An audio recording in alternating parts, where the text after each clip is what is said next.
Suzanne, welcome to the show. Thanks so much for having me. Yeah, I'm excited to dive into this topic. Is I was telling you before I hit record, like I think the things that you're teaching from obviously you're a doctor, you're a psychologist, and you've helped people through traumas, and you talk about how sometimes your setbacks and your instabilities are the things that are put in your pathway for strength and for you to overcome and for you to learn and how to adapt and all those things. I'm excited to dive in. But why don't we start out with who is Suzanne today, and then we'll break down how you got there. This is the hardest question probably ever.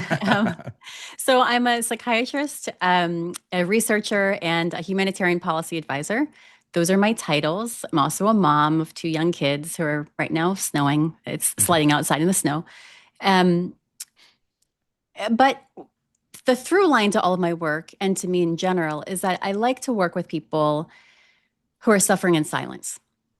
And just I work with people across the spectrum. So the most egregious human rights violations like torture, trafficking, hostage, to I have a private practice in California and in DC. So I see a lot of high flyers, a lot of executives, founders, politicians, all of it. And many people have the same struggles. And many people, regardless of what's happened to them, are struggling in silence. And I think those are the people I like, I don't know, just reaching out to. Yeah, so let's talk about that for a second because you talked about the extremes and then you talk about the day-to-day struggles and the day-to-day stuff. What effects do you see in these individuals as they go through it? Is it way worse on one side of the spectrum versus another, or is it all perception and how the people view it in their own life? So this is a great question because I think too often we compare our suffering with each other. And whatever is, quote, trauma to one, we tend to minimize it in the other. I believe that people go through pain, like people who've gone through human rights violations, that fractures any analogy, right? That Yeah, is pain. And also, that doesn't minimize our experience. So there's the pain, and then there's the suffering. And the suffering is a story that we tell around it. And so a lot of times I think our suffering is not just the event of what happened, but it's the stories that we're creating, the narratives and the explanations that we're making about what's happened to us. That's oftentimes what creates a suffering. yeah, that's so fascinating. So, like, what kind of things have you seen people do? I mean, do they make it worse in their own head, or is it just that's what they end up owning as their personality or what they're known for going forward? Because I mean, obviously, when you talk about people who have gone through human rights violations, you can see a lot of those people. It becomes their narrative. They think that they were kind of deserving of it. At least a number of the conversations that I've had on the show about that. Like, are you? Is that like the deal? Are they carrying it like, oh, this is me, this is my fault? I mean, some people do, for sure. And I think that's why our narratives are really important. The narratives are their stories and explanations about what's happening, what happened to us, what's happening right now. And they explain all of our behaviors, how we view reality. And oftentimes, I think people stick to a story, and that story is like a template. It's like the Mm, script that's been written probably early on in childhood. And that same script just keeps replaying. So if someone grew up and they were, I don't know, maybe minimized or criticized a lot as a kid, and then as things happen to them, that they keep falling back on the same script. Well, I'm not good enough. I didn't do this right. I'm defective in some way. And so they carry that. So the people who are able to kind of work through that are the ones who are able to rewrite their narratives, who have like some insight into it and then rewrite it sure. intentionally. Yeah, no, I love that. And obviously, your new book that comes out, or it's out already, which is Why We Suffer and How We Heal. I think the beginning part of that title is interesting, Why We Suffer. So, Mm. what is the narrative behind that? And why is it a why, right? Like, what's the reasoning behind it? Yeah. So across all of my works for about 20 years, I've been working with these different populations. And I became really fascinated by people who were able to flourish despite the odds. I mean, these are people who've had the worst things in humanity happen to them. And so you assume, of course, they have like depression, anxiety, PT, like how can they function? Yeah. And yet, and so some people had a really hard time, but then there's a small segment that does really well. Like they don't just survive, they flourish. Mm, And they have this like calm, grounded presence about them. And then I noticed too, because I have this other private practice with the high flyers that I mentioned, they have the same. Like there are just some people who flourish despite all the ups and downs in life. And so I was really fascinated by what is it? Like, do they have some resilient gene? Are they, born this way, or is this like a personality trait? And I found that it came down to one thing, and that's their ability to embrace instability. And so some people, whenever there are a lot of things, like I had a divorce, I had a house fire, I had, multiple issues happen. And at some point we all say, "Oh my gosh, I can't wait for like stable times. Like can the world just be stable right now?" And there's a problem with that because the underlying assumption is that instabilities are rare, they shouldn't be happening. Like whenever a huge thing like the loss of a loved one or major job transitions or company fallouts, we almost think of them as like a burden, like, "Oh my gosh, this shouldn't have happened. I can't believe it." But those are parts of life. Like the question isn't whether we all will experience instabilities, it's do we have the skills to manage them when we do? And that's why this book kind of came about. It was why we suffer. A lot of it's because, why do we suffer? I mean, this is what goes back to the narrative. I think a lot of it is the stories we tell about it. Um, but a lot of times we suffer because we're chasing this stable life. Like we want control, we want to know what's happening at all points. And that's just not the reality of how humans exist. Yeah, Um, Suzanne, you're not giving me great news right now. I'm waiting for yeah, things to be stable. I know. No, but it's so true. It's such a fascinating thing, and I've talked to so many high achievers who have been through so much, and they went out and they achieved, like you, as you say, high flyers, right? People who are operating at the optimum level, but they still seek you out, right? They still clearly have something missing. Is there a sense of, or have you noticed, like people who become those high achievers, how like did they go and do that to kind of prove something to themselves? And then now they're seeking you because they did all the outside stuff. And now they're like, I still feel broken. And now they come to you. Do you notice that as a pattern? I mean, look, the first thing is that the people that come to me, I believe it's like a strategic advantage for them because we all do things. We all want control. We all have discipline, especially people who are very competent. They have the discipline, they have the control, they have the motivation. And oftentimes our ways of coping to like get these goal habits done. Like we have goal after goal, we achieve all these goals.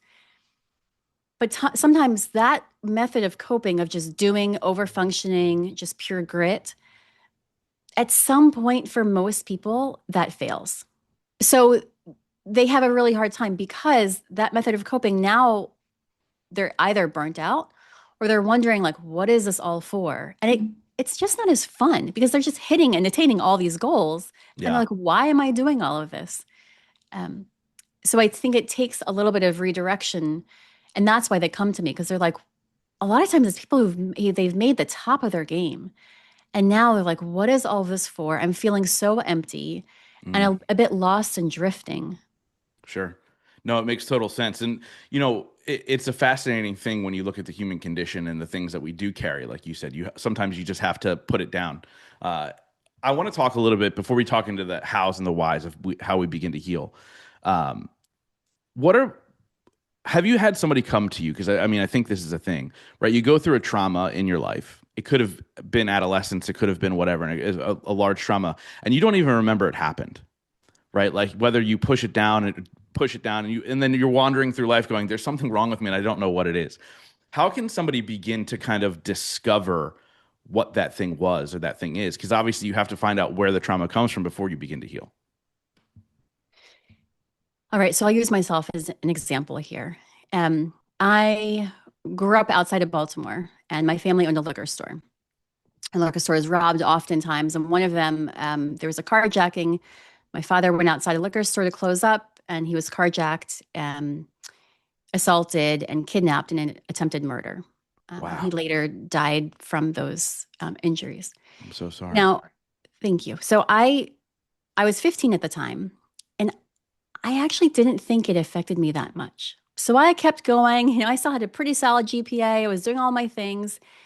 I went to college, went to medical school. Like, I really didn't think this affected me very much until I found myself. I was doing my PhD in Burundi. I was working with former child soldiers, studying intergenerational stress. So, what happens when a kid is abducted by rebel force? They're in I was in Sierra Leone, Liberia, and Burundi. So these are all countries that have wars for 10 years. Mm. So you're a kid in a rebel force for most of your childhood. So how do you know now, like how to have children or what parenting or a family looks like? So I wanted to study that.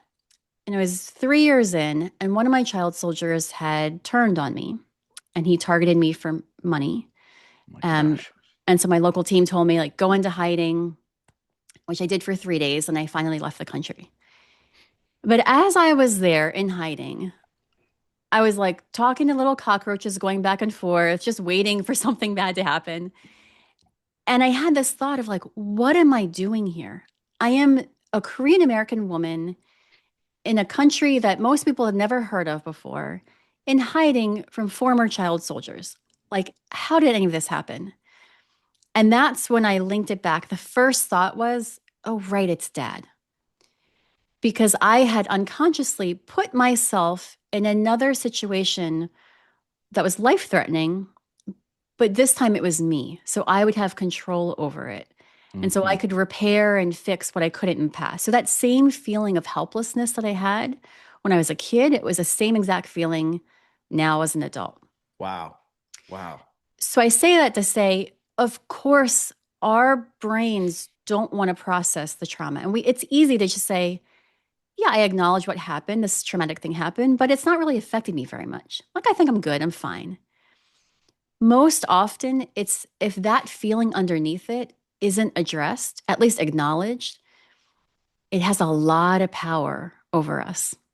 And it's going to come out in all different ways. It's going to motivate us to do things we don't really understand why we're doing them. Hmm. And a lot of times it can look socially approved. Like for me, I'm just doing a PhD and it sounds cool and people are like, "Oh, that's fine."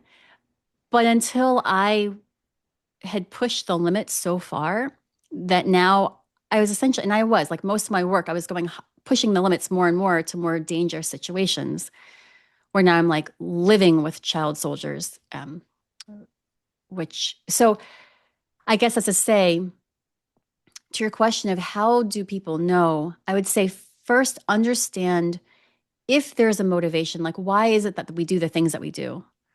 Right? All of us. Why do we choose the work that we're doing, the situations that we put ourselves in, the relationships that we put ourselves in?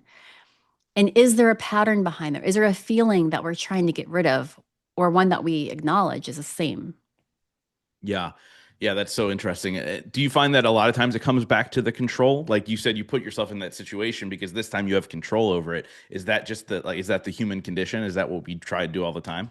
Yeah. Yeah. And I think a lot of people have unmet needs from their childhood that they play out and they want to get from work. So let's say there's, let's say there's someone extremely competent, like C-suite level, and they always say, "Oh my gosh, I'm always the second best. Like I can never make it to I'm always number two. I'm never number one." Hmm. And people are ignoring me and they're not validating me. They're not seeing my worth. Right? That's a common theme. And it's happened before in like the last company I was with. And you step back and there's some truth to it probably. But also I'm actually thinking of someone I worked with. When I actually dig down in there, he grew up with a brother who had an addiction problem. And so the family was very focused on the brother Mm. and not him. And so he was always second in line. Now he grew up and he like loves his brother and he thought everything was fine. He takes care of his brother even, but he never acknowledged to anybody or himself how tired he was of being second choice all the time. And now, lo and behold, the same pattern happens. We're now in his adult world in work. He's now always second best. And so that kind of patterning happens because we do want to redo it over again. Like for him and for many of us, that need was not met in childhood. Now we want to control it. We want to change our environment so that the same environment's the same, Yeah. but now we've got more controller skills to be able to manage it. And the fact is, most of the time, it just doesn't work. How much of people's adult issues come from childhood? I mean, I don't want to overstretch, right? I think a lot of people have things that happen in childhood, and there comes a point, somewhere in our adulthood where we have to just own our life and just Yeah. like, yeah, these things happen, but like I own it. I'm responsible for my own thoughts and actions. And the only one thing that we do have control over, and I actually learned this, I work with a lot of hostages. And what they would say, like, people can control everything, my food, my access to sunlight, but no one can control my thoughts. Like, my attitude is the one thing that I have full control over. And I think when we focus too much on our childhood and blaming our parents or the environment, we give away our agency. Yeah. Yeah. So yeah, there's a meme, and I'm gonna mess it up. It's and I want to say it's not necessarily a meme as much as just like a motivational post that people have put out where they're like, yes, it wasn't your fault the things that happened to you in childhood, but it's your responsibility to fix them as an adult, right? Like no, like that whole Yeah. idea of like nobody's coming to save you. Like you have to do the work. You have to put in, hire the doctor to help you through it and all those good things. And I'm a big proponent of therapy. I think it's something that everybody should do. Throughout their life, as we're trying to become better humans, through this experience that we have. So obviously, figuring out the root cause is the beginning. How do we begin to heal ourselves after going through all this unsteadiness? Yeah. So across cultures and contexts and situations, I found that people heal in such different ways. And I found this fascinating because, as you just said, like therapy is very important and understanding our narratives and the stories behind why we do what we do. It's really important. But also, there are a lot of people around the world where therapy is so foreign. Like the whole concept of going to someone and talking about your deepest, darkest secrets to a stranger, it's like a very weird thing that we do. Yeah. And as Americans, like we're so obsessed with our thoughts.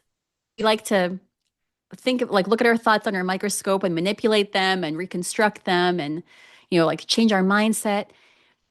And while that's very helpful, what I found in that in other parts of the world, people have gone through really, really complex things and they don't use narratives. They don't have therapy or to heal, but they use rituals. So the narrative helps us understand, it gives us insight. Insight doesn't do very much though. Like it's Yeah. cool to understand, but it's not actually helping us behave any differently. Yeah. So rituals are the things that ground our beliefs. Rituals tell us, okay, this is what I believe in, this is what I'm going to do. They help scaffold our emotions. And so rituals, for example, I was working with this former child soldier who, I mean, just as a backstory. So to be a child soldier, a lot of times you're abducted and you have to go back to your village and do a lot of bad things, right? Like maim, assault, steal from your neighbors so that you can't Ugh. go back there anymore. Yeah. So your only family is that rebel force. Yeah. So this happened to her. She happened to be a sex slave for one of the commanders. And on reintegration, after the war was over, she goes back to her village and she was doing really well. And I was like, how are you able to function so well after what you've been through for the majority of your life? She was so young. And she said, it was actually one thing. It was when my village elder did our body purification ritual. So it was the village all came together and he performed this body purification ceremony that absolved her of her sins Well, and they all accepted her. And so this ritual allowed her the sense of belonging in community. And that she didn't have to talk through all the traumas that happened. She didn't have to go, in depth about it at all with anybody. But it was just the sense of belonging and the ritual helped her. yeah. So I think, you know, we try to optimize ourselves so much and like self-reliance, coping, like self-coping, self-regulation. But as humans, we've all evolved to like co-regulate, Yeah. right? Like we need each other. Yeah. Yeah, I mean, and I think when we went through COVID, I think there was nothing more evident, right? When they separated us, like people, I mean, the mental health in the country, and most likely the world just went downhill, right? And Yeah. drug abuse, all that stuff skyrocketed, and it's so fascinating. But it's interesting to hear about, the community welcomed her after that ritual. It's almost like she was able to forgive herself, like, and then therefore she could kind of cope with those things moving forward. Do you find that a lot of people have a hard time, even if it wasn't their fault, they have a hard time forgiving themselves? Yes, all the time. I think that's the norm because deep down, people think there's something I could have done or I should have done. Like there's some control aspect there too. Like, or there's something wrong with me and I'm to blame for this. And so there's the guilt versus shame. So guilt is I did something bad, right? Then they might fix it the next time. But the shame is I am bad. And when people feel ashamed, they just go into this spiral, right? And shame breeds in isolation. So they just close themselves off, like they talk to fewer people and close themselves off, and then just sit in that shame. And that's where it breeds, it grows there. And what trauma does, I believe that trauma is something external. So trauma is something normally that like should not happen to someone, Right. or like a human rights violations, or let's say like assault of some sort. But the way that we treat it and we approach it is, oh, it's individual treatment.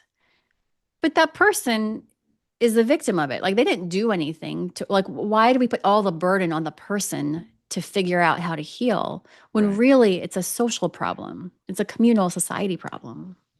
So how do we how can we address that and kind of fix that societal problem? Yeah. Well, I mean, this is where, how do we how do we get people to behave, have a moral compass?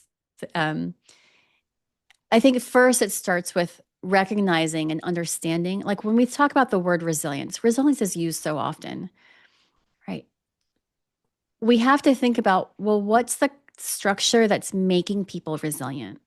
So I used to work with a lot of foster kids. I love working with foster kids. It's just an amazing group to work with. And once I was working with this clinic in Oakland, California, and I noticed everyone talked about how resilient these foster kids were. And it was really bothering me when I sat and thought about it. It's because we're forcing them to be, I mean, people, these are kids who are at very high needs. So they're going into like 5, 7 home placements per year. Wow. And they're given like a 1 week's notice to like take all of their things in a trash bag and leave to the next house. So fine, they're resilient or they're just surviving through it. But why are we forcing them to do that? And so I think whenever we call someone, even including ourselves, resilient, I think we have to ask ourselves, is it the system? Is there something wrong with the system around us or the culture around us that has forced people to maintain this adversity? So we keep living in the adversity and we're just enduring it. And is that really resilience then? Yeah. And so I think we have to shift the onus and the burden onto the system, society, whatever that cultural society is, like whether it's the organization you're working for, the culture that you're in, whatever. Well, I've seen a statistic, and I don't remember exactly the stats, so I'm not going to throw something out. But a large percentage of the population in prison were people in foster care, people that were kind of moved around and all that stuff. Like, are you seeing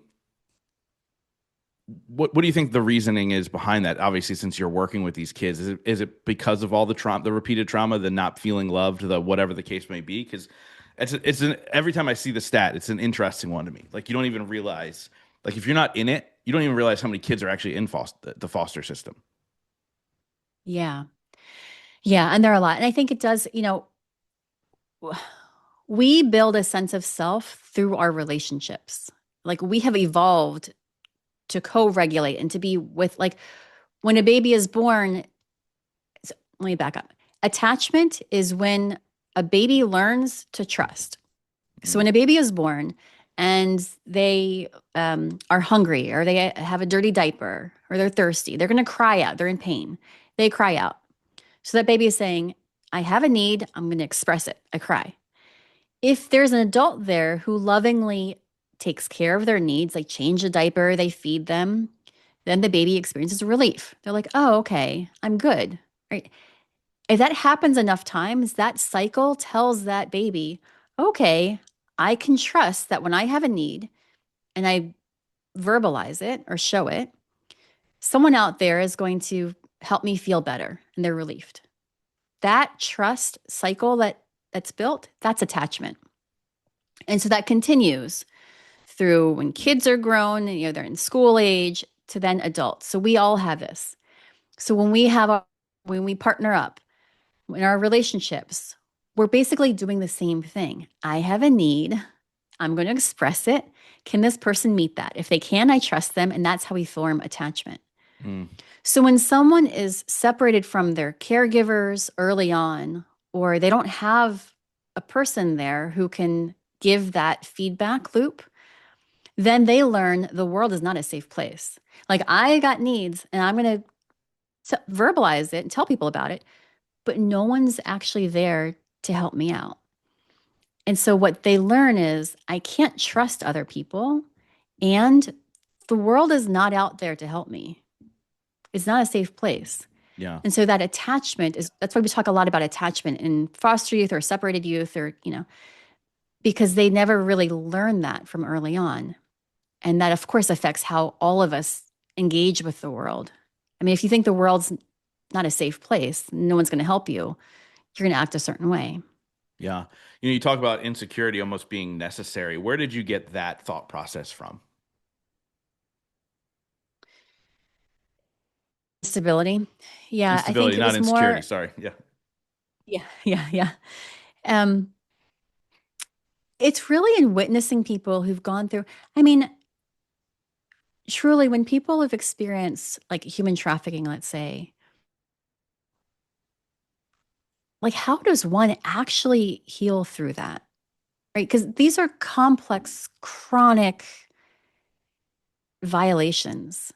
And so it goes up and down. So there are periods where like things might be fine and they feel okay, and then another thing hits, and then they're fine. And it's just these waves. And so, of course, they would want stability. And of course, they should have stability. I mean, we all need a baseline of security. Yeah. But it was really in working with these populations that I found, and it was actually during the pandemic. So during the pandemic, especially early on when nobody knew what was going on and everyone's like racing to the store, getting all the toilet paper. Yeah. That was the weirdest thing My, ever. Like, why is everybody buying toilet yes, paper? right. There's like no flour anywhere. But the people that I worked with who had experienced these major, major violations, they were so calm. And I was like, everyone else is freaking out about this. And truly, like, it was scary. People were dying, but they just had this calmness. They're like, I know what to do. Right. Like, they're like, I know I will get through this. I know I should listen to only the news they need to. Like, they just had this system set up for them. And I think a lot of it was unconscious. I think it was just behavior. Like, they had learned how to survive. They had all their Yeah. different skills of how to survive through it. And so they were actually doing really well, That's amazing. better than many people. I mean, it's almost like they've gained this skill through their instability, right? And they're able to Yes. manage bigger things as they come along in a much better way. So what about the people who aren't handling it well? Like, what are some tools that they can use to help them get in to feel more stable even when things around them are not? Yeah. So in my book, I call it the three friends of winter, which are narrative, ritual, and purpose. So narrative, we kind of talked about before, and I go deeper into it. And then the ritual, so narrative gives insight. We know what our backstories are, know what the story, know how our memory works, because that's important to story. So narratives gives us insight. The rituals help embody our narratives. They give us some movement and action. And then purpose is, I think, very important. Now, it's poorly defined, and I think it's okay that it is. But purpose is something that can help all of us through the really hard times. So when I have a lot of these, what I call them the high flyers, come in after they've hit all their goals and they know they can succeed more, they can achieve more, but they're like, I feel so empty. This is actually kind of boring. I know there are a lot more things. I could build another company, but I don't know. It's not really that fun anymore. And what they're missing, in a sense, is their purpose. It's the why are we doing whatever it is that we're doing.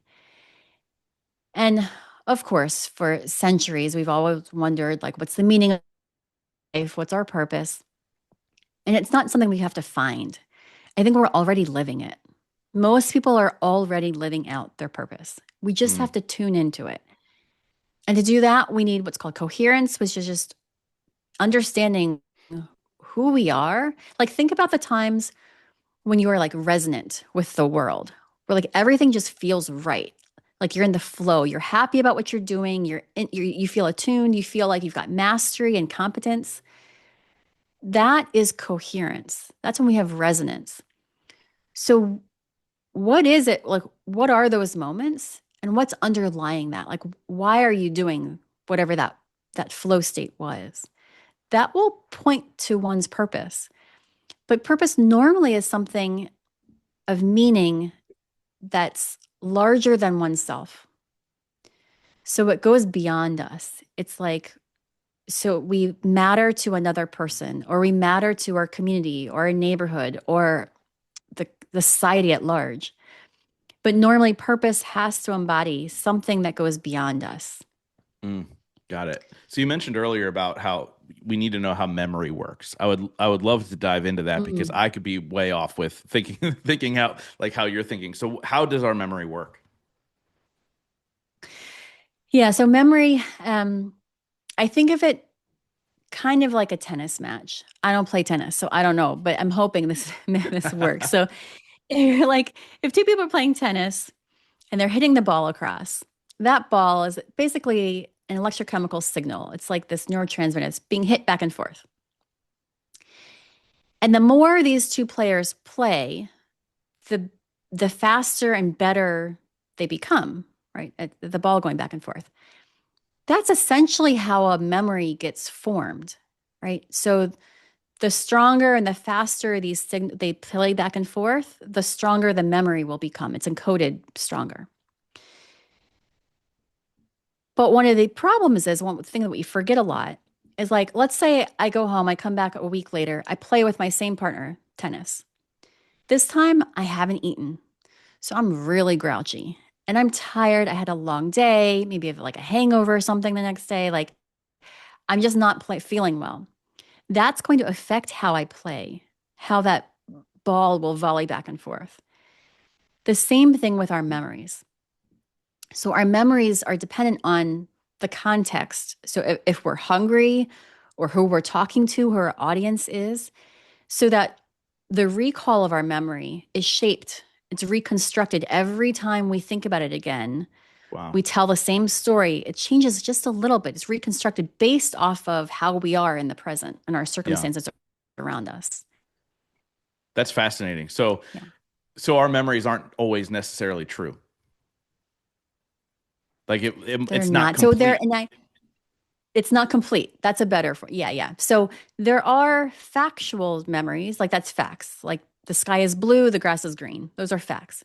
But then there's the meaning memory. And that's the one that and there's a factual memory, there's the emotional memory, which is actually pretty reliable. Our feelings about something are normally pretty reliable. But then there's the meaning of the memory. And that's the thing that we often, so every time, I mean, people always get into arguments with like a coworker or partner at home over the same thing. Like, I did this. No, I didn't. You did, that whole like arguing over the details of what happened. Yeah. And both people they have different meanings about what happened, the actual event. That's fascinating. That's all. That's really really fascinating. So I want to ask you a question that I ask every single person on this show, and I think it'll be interesting to hear your answer. It's a two-part question. The first part is, what is your definition of success? And the second part is, what are three things you do every day to ensure that success for yourself? Success, I think I would define it as, again, the ability to have the skills and the empowerment to not lose oneself in the ups and downs, the struggles of life, right? So that we really can embrace instability, feeling a sense of control and mastery and ease and groundedness. So the three things that I would do for that, um, one, just to start, rituals. Like I think rituals are really important and they ground me no matter what happens. So I have a yoga practice, for example. But for me, that yoga practice is not just so much about the yoga, like the physicality of it. It's more the community.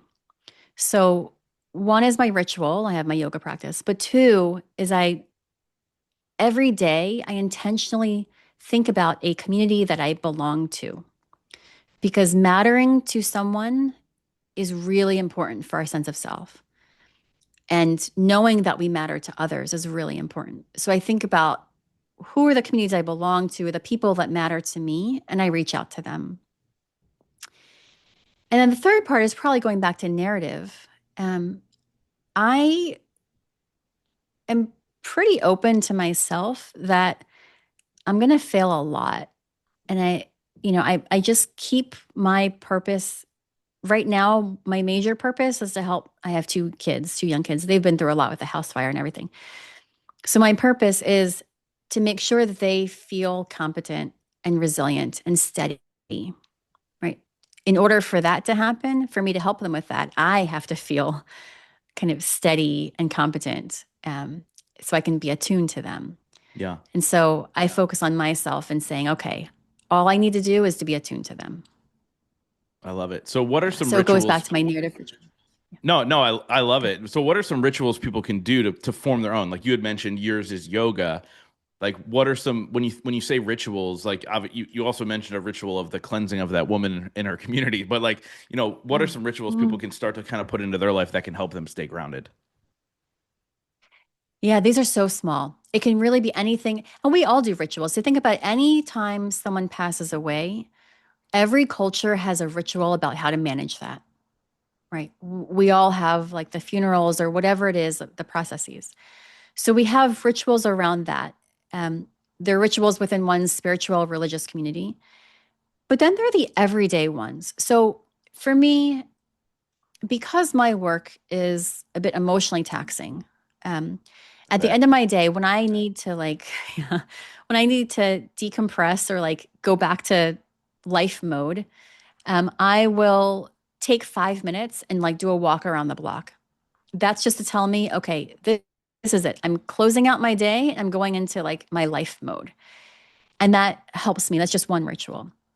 Um, so they can be really small things. They can be in your family. Like what family rituals do we have? Around the holidays is a big one, but also just the weekend ones, right? Like, so I do Saturday movie nights with the kids. These are small things, but they anchor and they ground us repeatedly over and over again to just know that, okay, we're okay. We have this next ritual we're going to do, and that bonds people together in community. Yeah. So I'm guessing your kids are on the younger side. Yeah. Yeah, we have a 15 and a 8 and 12-year-old 10. in this house. The 15 the Ah, 15-year-old is not into the movie nights anymore. We try. yes. But yeah, I mean, Same. I love what you teach because these are again, they're simple things we can do to make sure and to reconfirm that we're okay, right? Like we're going to be okay even Yeah. through the instabilities of life. And I absolutely love what you're teaching here. But let's get to the important stuff. How do people find the book, buy the book, work with you? What's all the good information? Yeah, thank you. So it's available for pre-order right now. It's called Why We Suffer and How We Heal. So it's at all the major, right? Amazon, Barnes and Nobles, Powell's Bookstore, all of those. Um, my website is suzansong.com. It's spelled Suzan, Susan with a Z, suzansong.com. And then I'm on Instagram, Dr. Suzan Song, on LinkedIn, Suzan Song. But thank you. Yeah, of course. And I have a digital copy of your book and I've begun to read it and Yeah. I really like it. So I highly recommend everybody go out, get the book, pre-order it. I think anybody who has breath in their lungs needs this as a skill. Like it's something that I mean it's unmatched as far as being able to have this type of stuff in your life. So I wrap up every single interview with the same question. Since the show is called The Growth Now Movement, that question is in your life, what has been your biggest moment of growth?